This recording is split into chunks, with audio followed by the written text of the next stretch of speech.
दोस्तों, पारिस्थितिकी और पर्यावरण घटना चक्र पॉइंटर से अब तक हम लोग 2 सेशन देख चुके हैं, जिसमें पारिस्थितिकी तंत्र और दूसरा और देखे हैं। सॉरी, मैं बता रहा हूँ। पारिस्थितिकी देखे हैं और फर्स्ट देखा हूँ पर्यावरण एवं सतत विकास। ओके, पर्यावरण सतत विकास और पारिस्थितिकी को ऑलरेडी हम लोग रिवीजन कर चुके हैं और आज हम लोग देखेंगे जैव विविधता, थर्ड क्लास।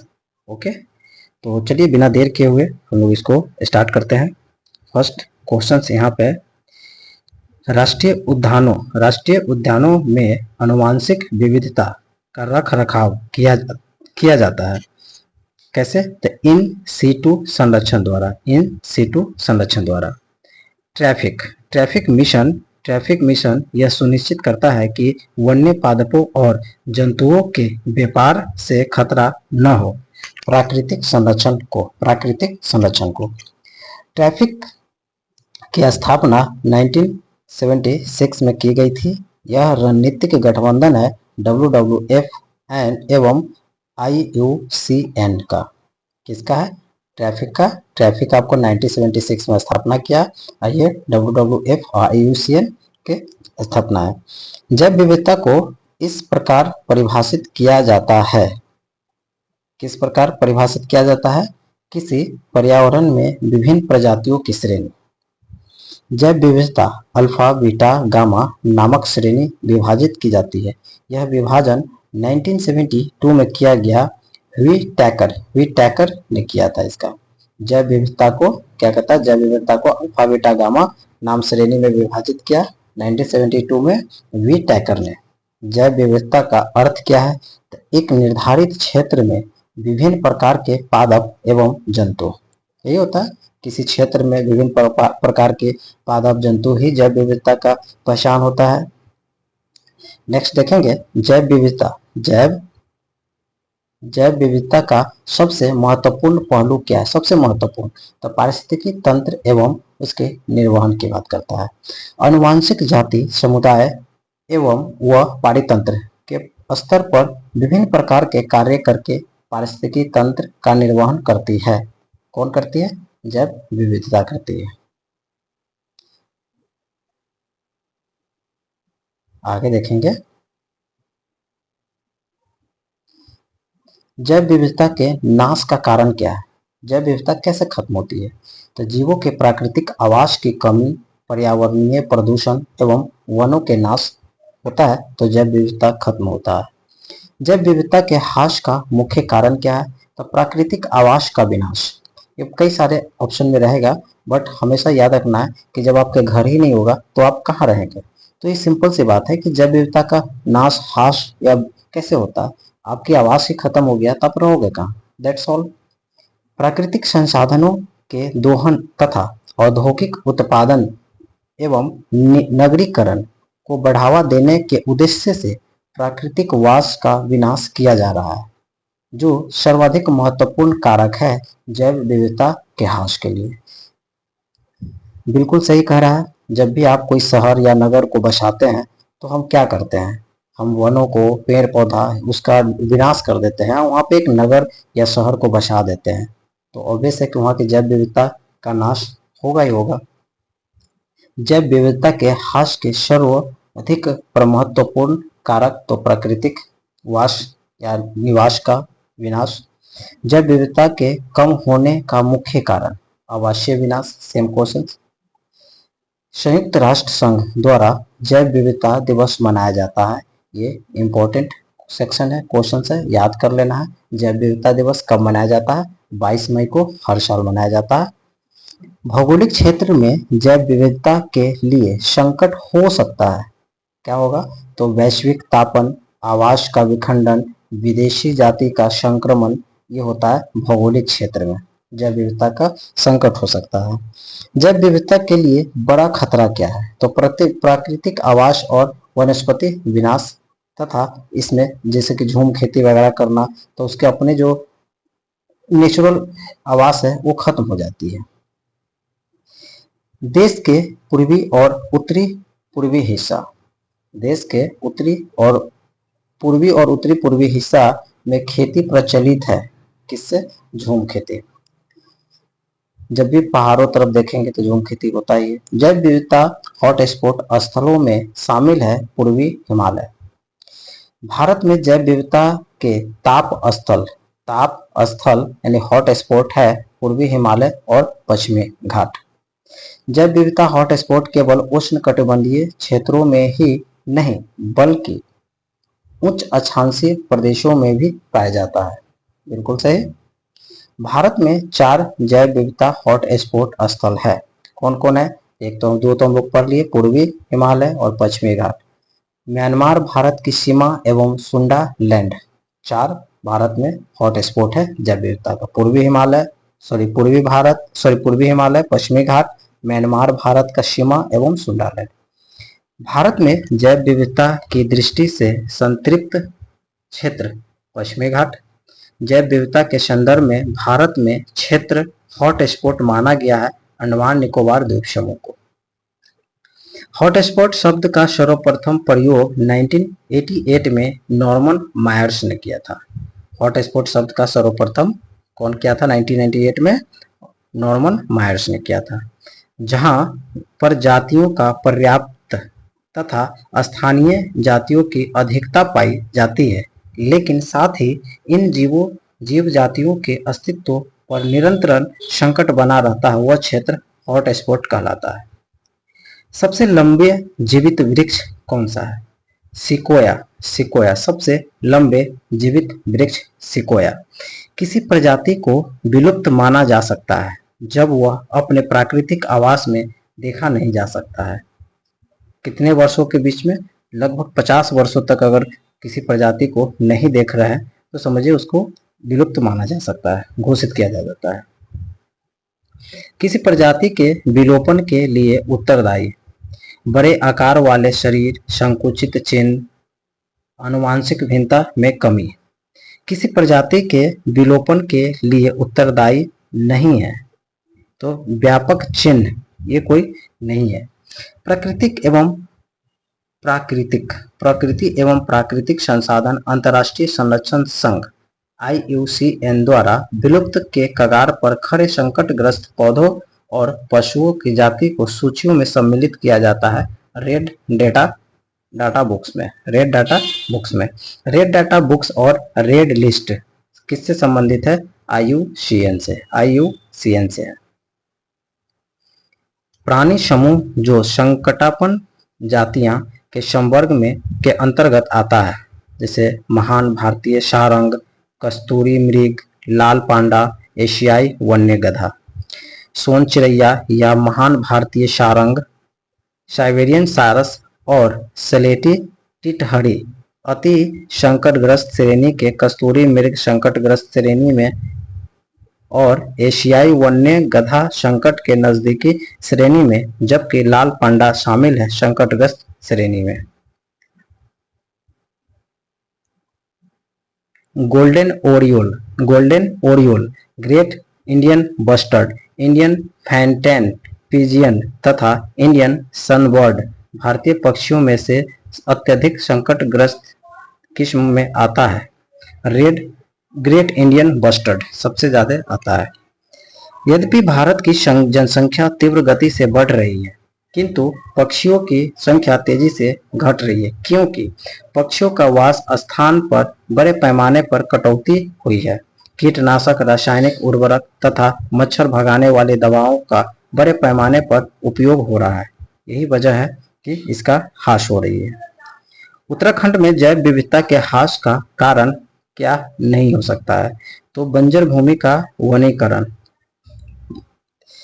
सड़कों का विस्तार, नगरीकरण एवं कृषि विस्तार उत्तरदायी कारकों में शामिल है जैव विविधता के ह्रास के लिए। 1975 में यह भारत का अभिन्न अंग बना था। इसे वनस्पति शास्त्रियों का वर्ग माना जाता है। सिक्किम को कह रहा है भारत के अभिन्न अंग माना गया, जिसे वनस्पति शास्त्रियों का स्वर्ग माना गया सिक्किम को 1975 तक।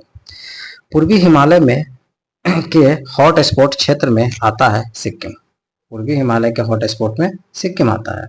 जैव विविधता के साथ साथ मनुष्य के परंपरागत जीवन के संरक्षण के लिए सबसे महत्वपूर्ण रणनीति जिस एक की स्थापना करने में निहित है, जीवमंडल का निश्चय। जीवमंडल का निश्चय। नेक्स्ट देखेंगे आगे हम लोग। जैव विविधता के संरक्षण के लिए महत्वपूर्ण रणनीति क्या है? तो जैव मंडल रिजर्व। किसी भी जैव विविधता को संरक्षण करने के लिए क्या सरकार कर रही है? तो किसी को जैव मंडल रिजर्व बना देते हैं, जैसे कि आप देख सकते हैं बिहार में ही हम लोग देखेंगे तो इसका पश्चिमी चंपारण में हम देख रहे हैं वाल्मीकि नगर का पहला है राष्ट्रीय बाघ अभ्यारण्य, कहीं अभ्यारण्य कर देते हैं, संरक्षण क्षेत्र को कर देते हैं, तो इसको रिजर्व करने का काम करते हैं। वह स्थल जो वनस्पति संरक्षण स्वस्थान पद्धति इन सिटू नहीं है, तो वनस्पतिक उद्यान। क्रायो बैंक एक्स-सिटू संरक्षण के लिए जो गैस सामान्य प्रयोग होती है नाइट्रोजन होता है। नाइट्रोजन होता है। वनस्पति एवं जानवरों के विलुप्त प्राय प्रजातियों का संरक्षण करने के लिए प्राकृतिक आवास से पृथक किया जाता है एक्स-सिटू संरक्षण द्वारा। एक्स-सिटू संरक्षण द्वारा सर्वाधिक जैव विविधता पाई जाती है उष्णकटिबंधीय वर्षावन में। सर्वाधिक जैव विविधता पाई जाती है कहाँ पे? उष्णकटिबंधीय वर्षावन में। उष्णकटिबंधीय वर्षावनों का विस्तार पाया जाता है 10 डिग्री उत्तर से 10 डिग्री दक्षिण अक्षांशों पे। इन क्षेत्रों में पादप तथा प्राणियों के विकास तथा वृद्धि के लिए अनुकूलतम दशाएं पाई जाती है, क्योंकि इसमें वर्ष भर रहता है क्या? उच्च वर्षा और तापमान वर्ष भर यहाँ होता है, इसीलिए यहाँ पे देखने को मिलता है।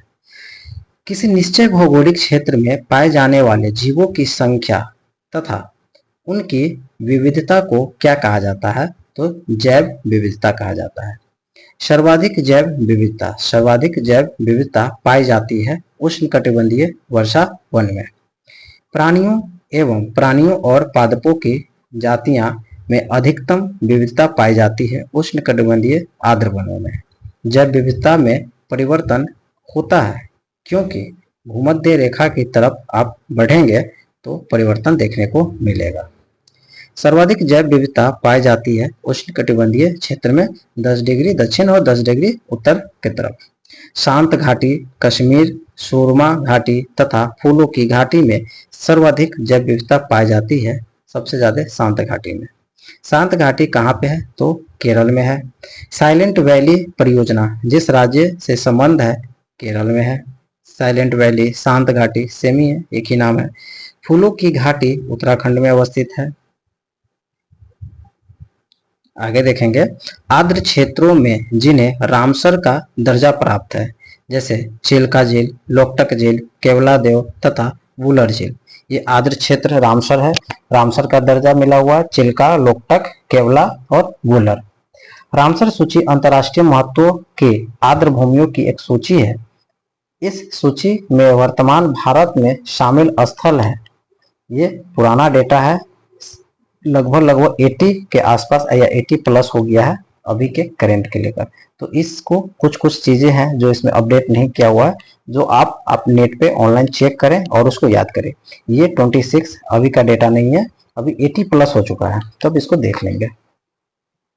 रामसर कन्वेंशन के अंतर्गत रामसर स्थल क्या होता है? भोज आर्द्र स्थल को रामसर स्थल कहते हैं। रामसर सम्मेलन संरक्षण से संबंधित क्या है? तो नम भूमि, जहाँ पे भूमि में नमी होगा उसको रामसर स्थल संरक्षण में लिया जा सकता है। वेटलैंड दिवस या रामसर आर्द्र भूमि दिवस 2 फरवरी को हर साल प्रति वर्ष मनाया जाता है। भारत की सबसे बड़ी अंतर्देशीय लवणी आर्द्र भूमि गुजरात में देखने को मिलता है। आगे देखेंगे जीवमंडल आरक्षित परिरक्षण क्षेत्र, आनुवांशिक विभिन्नता के क्षेत्र को। प्रवाल विरंजन का सबसे अधिक प्रभावी कारक क्या है? तो सागरीय जल में सामान्य तापमान की वृद्धि से प्रवाल भित्ति को प्रभाव डालता है। प्रवाल विरंजन समुद्री तापमान और अम्लता में वृद्धि वैश्विक उष्मन सहित पर्यावरण दबाव के कारण होता है, जिससे सहजीवी शैवाल मोचन और साथ ही घटित होती है प्रवालों की मृत्यु हो जाती है, जिनमें प्रवाल भितिया अंडमान और निकोबार द्वीप समूह, कच्छ की खाड़ी, मन्नार की खाड़ी में प्रवाल भित्ति अभी हमारे देश में देखने को मिलता है। सर्वप्रथम बायोडायवर्सिटी शब्द का प्रयोग वाल्टर जी रोसेन ने किया था। बायोडायवर्सिटी का प्रयोग सर्वप्रथम वाल्टर जी रोसेन ने किया था। बायोडायवर्सिटी का जैव विविधता जिन माध्यमों द्वारा मानव अस्तित्व का आधार बनी है, इसका होगा मृदा निर्माण, मृदा अपरदन की रोकथाम, अपशिष्ट का पुनर्चक्रण, सस्य परागण। संयुक्त राष्ट्र संघ द्वारा 2011 से 20 के लिए दशक निर्दिष्ट किया था जैव विविधता दशक के लिए, यानी कि संयुक्त राष्ट्र संघ जो है 2011 से 2020 के लिए जो दशक है, इसको जैव विविधता का दशक नाम दिया था। पारिस्थितिकी तंत्र की जैव विविधता को बढ़ोतरी के लिए उत्तरदायी नहीं है, तो क्या नहीं है? पोषण स्तरों की कमी करना। पारिस्थितिकी तंत्र होता है एक गतिकीय तंत्र है, ये हमेशा गतिमान में रहता है। हिमालय पर्वत प्रदेश जाति विविधता की दृष्टि से अत्यंत समृद्ध है। इस समृद्धि के लिए जो कारण सबसे उपयुक्त है, वह विभिन्न भौगोलिक क्षेत्रों का संगम के वजह से। भारतीय संसद द्वारा जैव विविधता अधिनियम पारित किया दिसंबर 2002 में। भारतीय संसद द्वारा जैव विविधता अधिनियम पारित किया दिसंबर 2002 में। भारतीय राष्ट्रीय जैविक विविधता प्राधिकरण 2003 चेन्नई तमिलनाडु में किया। भारतीय राष्ट्रीय जैव विविधता, ध्यान रहे, एक है भारतीय राष्ट्रीय जैविक विविधता प्राधिकरण 2003 चेन्नई, एक है भारतीय संसद द्वारा जैव विविधता अधिनियम पारित हुआ दिसंबर 2002 में। नेक्स्ट देखेंगे, राष्ट्रीय जैव विविधता प्राधिकरण भारत में कृषि संरक्षण में सहायक है। क्या है ये? जैव चोरी को रोकता है तथा देशी और परंपरागत आनुवंशिक संसाधनों का संरक्षण करता है। एनबीए यानी कि राष्ट्रीय जैव विविधता प्राधिकरण की अनुशंसा के बिना आनुवंशिक जैविक संसाधनों से संबंधित बौद्धिक संपदा अधिकार हेतु आवेदन नहीं किया जा सकता है। बहुत बढ़िया।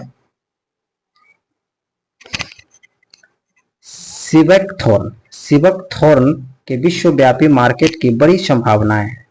इस पेड़ के बेर में विटामिन और पोषक तत्व प्रचुर होते हैं।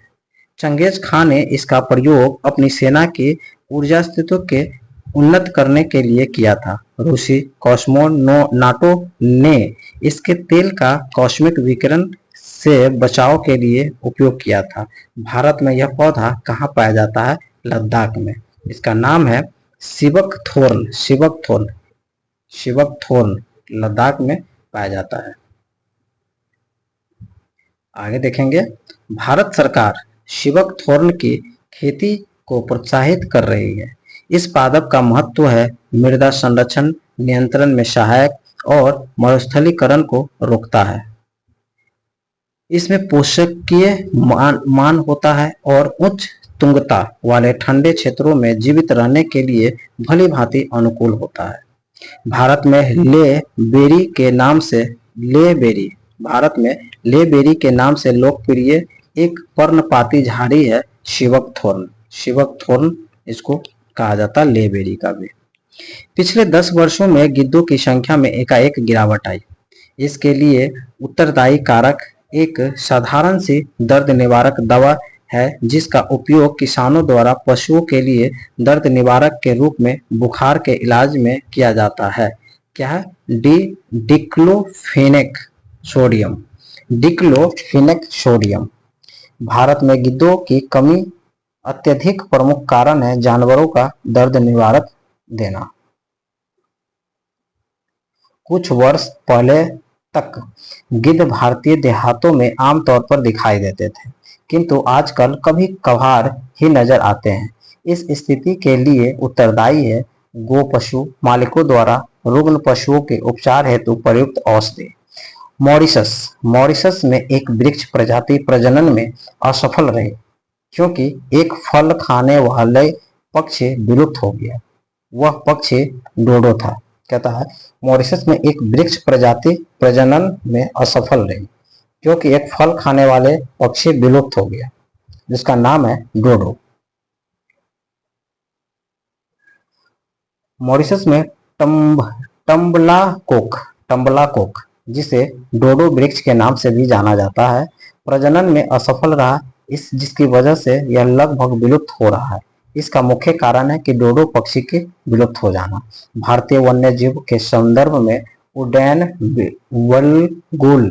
बलगुल यानी फ्लाइंग फॉक्स है चमगादड़।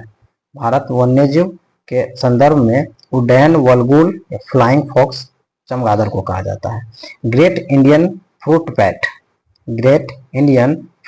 बैट के नाम से भी जाना जाता है इंडियन फ्लाइंग बॉक्स यानी कि चमगादड़। डूगोंग नामक समुद्री जीव जो कि विलोपन की कगार पर है वह एक स्तनधारी मैमल है। डूगोंग याद रखना है, ये एक स्तनधारी मैमल है। भारत में पाए जाने वाले स्तनधारी डूगोंग के संदर्भ में सही कथन पर बात करना है तो देखते हैं क्या है ये। यह एक शाकाहारी समुद्री जानवर है। इसे वन्य जीव संरक्षण अधिनियम 1992 के सूची 1 के अधीन विविध संरक्षण दिया गया है। आगे देखेंगे।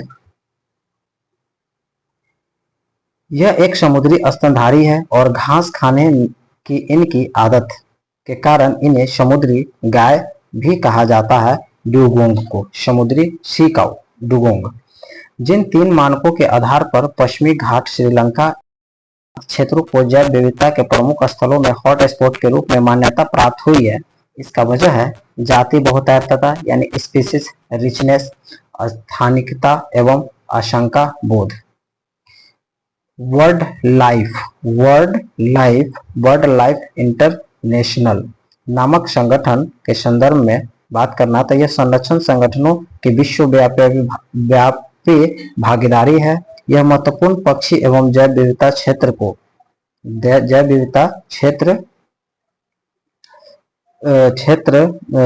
के रूप में ज्ञात स्थलों की पहचान करता है। जैव विविधता हॉट स्पॉट की संकल्पना दी गई थी ब्रिटिश पर्यावरण नॉर्मन मायर्स द्वारा। इसे ऑलरेडी हम लोग आगे देख चुके हैं। हॉट स्पॉट की संकल्पना कौन था? नॉर्मन मायर्स द्वारा। जैव सुरक्षा पर कार्टाजोना उप संधि प्रोटोकॉल के पक्षकारों की प्रथम बैठक यानी कि MOP 23 से 27 फरवरी 2004 के मध्य संपन्न हुआ था मलेशिया की राजधानी कुआलालंपुर में।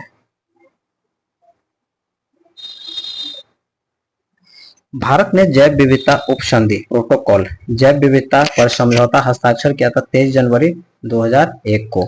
जैव सुरक्षा उपसंधि प्रोटोकॉल से आनुवांशिक रूपांतरित जीवों से है। जैव सुरक्षा उपसंधि जैव विविधता पर समझौते का सदस्य नहीं है संयुक्त राज्य अमेरिका। जैव सुरक्षा का कार्टाजोना प्रोटोकॉल कार्यान्वित करता है पर्यावरण एवं वन मंत्रालय द्वारा। बलुई और लवणीय क्षेत्र एक भारतीय पशु जाति का प्राकृतिक आवास है। बलुई और लवणीय क्षेत्र एक भारतीय पशु जाति का प्राकृतिक आवास है। उस क्षेत्र में उस पशु के कोई परभक्षी नहीं है किंतु आवास ध्वस्त होने के कारण उसका अस्तित्व खतरे में है। यह पशु भारतीय वन्य गधा है। जैव विविधता पर संयुक्त राष्ट्र सम्मेलन के दलों का 10वां सम्मेलन आयोजित किया गया है नगोया में। जैव विविधता पर संयुक्त राष्ट्र सम्मेलन के दलों का 11वां सम्मेलन जो COP11 यानी कि 18 से 19 अक्टूबर 2012 के मध्य आयोजित किया गया हैदराबाद भारत में। UN रेड प्लस प्रोग्राम की समुचित अभिकल्पना और प्रभावी कार्यान्वयन महत्वपूर्ण रूप से योगदान दे सकते हैं। किसके लिए? तो जैव विविधता का संरक्षण करने में, वन्य पारिस्थितिकी की समतुल्यशीलता में तथा गरीबी कम करने में। ये क्वेश्चन याद है। यूएन रेड तथा प्रोग्राम क्या क्या है? तो जैव विविधता संरक्षण, पारिस्थितिकी समतुल्य एवं गरीबी कम करने में। बहुत खूब, आगे देखते हैं। गुड।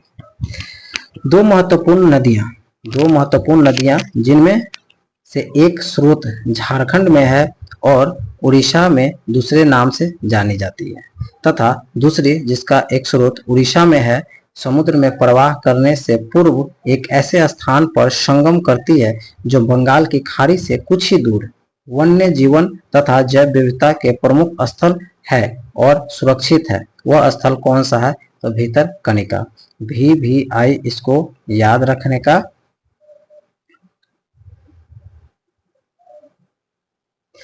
प्रकृति एवं प्राकृतिक संसाधन के संरक्षण के लिए अंतर्राष्ट्रीय संघ यानी international union for conservation of nature and natural resources IUCN तथा वन्य प्रमाणी जात एवं वनस्पति जात संकटापन्न स्पीसीज के अंतर्राष्ट्रीय व्यापार पर ट्रेड कन्वेंशन यानी कि convention on international trade and endangered species of wild fauna and flora CITES के संदर्भ में सही क्या है? तो इसके बारे में देखते हैं क्या सही है। IUCN प्राकृतिक पर्यावरण के बेहतर प्रबंधन के लिए विश्व भर में हजारों क्षेत्र परियोजनाएं चलाते हैं। CITES उन राज्यों पर वैध रूप से आबद्ध कर है जो इसमें शामिल हुए हैं, लेकिन यह कन्वेंशन राष्ट्रीय विविधता का स्थान नहीं लेता है। क्लियर? ओके, आगे देखते हैं। IUCN एक अंतर्राष्ट्रीय संगठन है जो प्राकृतिक संरक्षण एवं प्राकृतिक संसाधनों के सतत प्रयोग के क्षेत्र में कार्य करते हैं। संयुक्त राष्ट्र का एक ये संगठन है। पारितंत्र एवं जैव विविधता का अर्थतंत्र नामक पहल है, किससे है? यह एक विश्वव्यापी पहल है जो जैव विविधता के आर्थिक लाभों के प्रति ध्यान आकर्षित करने पर केंद्रित है। यह ऐसा उपागम प्रस्तुत करता है जो पारितंत्रों और जैव विविधता के मूल्यों की पहचान, निर्देशन और अधिग्रहण के निर्णायकों का सहायता कर सकता है। TEEB संयुक्त राष्ट्र पर्यावरण कार्यक्रम यूनाइटेड नेशन इन्वायरमेंट प्रोग्राम के अंतर्गत कार्य करने वाले संस्था है। TEEB UNEP के संस्था है। इसका कार्यालय जिनेवा स्विट्जरलैंड में है। सिंह पूछी वानर मकॉक अपने प्राकृतिक आवास में पाया जाता है, तमिलनाडु, केरल, कर्नाटक में। सिंह पूछी वानर है, इसका प्राकृतिक आवास है तमिलनाडु, केरल, कर्नाटक में। भारत के प्राकृतिक रूप में पाए जाने वाले काली गर्दन वाला सारस भारत में प्राकृतिक रूप में पाए जाने वाले काली गर्दन वाला सारस जो कृष्ण ग्रीव सारस या उड़न गिलहरी कंदली हिम तेंदुआ पाए जाते हैं। भारत चीता को विलुप्त घोषित किया 1952 में ही विलुप्त घोषित कर दिया गया। समुद्र तल से 3000 से 4500 मीटर की ऊंचाई पर पाया जाता है हिम तेंदुआ। जम्मू कश्मीर राज्य में पक्षी है काली गर्दन वाले सारस। भारत में सर्वाधिक उड़न गिलहरी हिमालय के पर्वतीय क्षेत्रों में। शीत निष्क्रियता के परिघटनाओं के प्रक्षेपण किया जा सकता है चमगादड़, भालू, कृंतक में। समशीतोष्ण और शीत प्रधान देशों में रहने वाले जीवों की उस निष्क्रिय तथा अवस्था को जिसमें वहां के अनेक प्राणी जोड़े ऋतु बिताते हैं उसे क्या कहते हैं? शीत निष्क्रियता। गिलहरियां, छुछुंदर, चूहे, मूषक आदि स्तनधारी प्राणी है कृंतकगण का। उच्चतर अक्षांशों की तुलना में जैव विविधता सामान्यतः अधिक होती है निम्नतर अक्षांश में। पर्वतीय प्रवणताओं में उच्चतर उन्नतांशों की तुलना में जैव विविधता सामान्यतः निम्नतर उन तांसों में पाए जाते हैं। अंडमान और निकोबार द्वीप समूह में पाया जाता है लवन जल मगर। अंडमान एवं निकोबार में समुद्री जीव जंतुओं में डूगॉगस, डॉल्फिन, व्हेल, साल्ट वाटर समुद्री कछुआ, समुद्री सांप आदि सामान्य रूप से बहुतायत में पाए जाते हैं। विशाल हिमालय श्रृंखला में पाए जाते हैं श्रू एवं टैपीर। भारत में उत्तर पूर्व के सघन वनों में रहता है स्लो लॉरिस।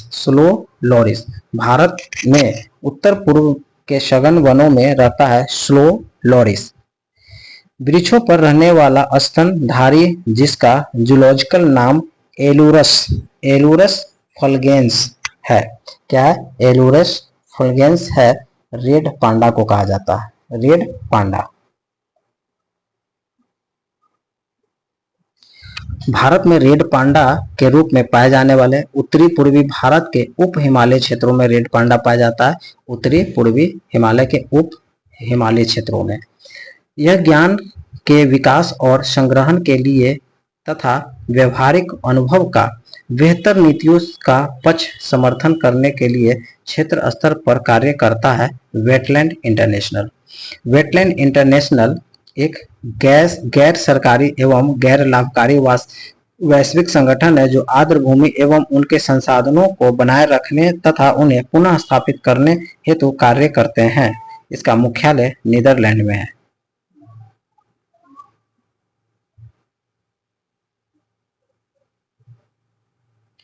आगे देखेंगे भारत रामसर अभिसमय का एक पक्षकार है और उसने बहुत से क्षेत्रों को रामसर स्थल घोषित किया है। वह कथन जो इस अभिसमय के संदर्भ में सर्वोत्तम रूप से बताता है कि इन स्थलों का अनुरक्षण कैसे किया जाना चाहिए। तो इन सभी स्थलों को पारिस्थितिकी तंत्र उपागम के संरक्षण किया जाए और साथ ही उनके धारणीय उपयोग की अनुमति दी जाए। भारत रामसर अभिसमय का एक पक्षकार है। भारत रामसर अभिसमय का एक पक्षकार है और उसने बहुत से क्षेत्रों को रामसर स्थल घोषित किया है ताकि इन सभी स्थलों का पारिस्थितिकी तंत्र उपागम के संरक्षण किया जाए और साथ ही अनुमति दी जाए उनके धारणीय उपयोग के।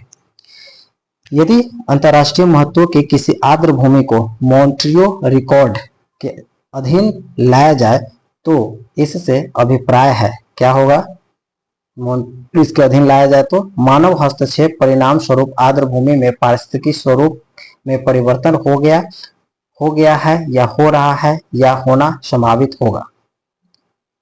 पारिस्थितिकी निकाय के रूप में आर्द्र भूमि यानी बरसाती जमीन उपयोगी है। किसके लिए? तो पोषक पूर्ण प्राप्ति एवं चक्रण हेतु पौधों द्वारा अवशोषण के माध्यम से भारी धातुओं का अवमुक्त करने हेतु, तलछट रोक कर नदियां का गादीकरण कम करने हेतु इसका उपयोग किया जाता है।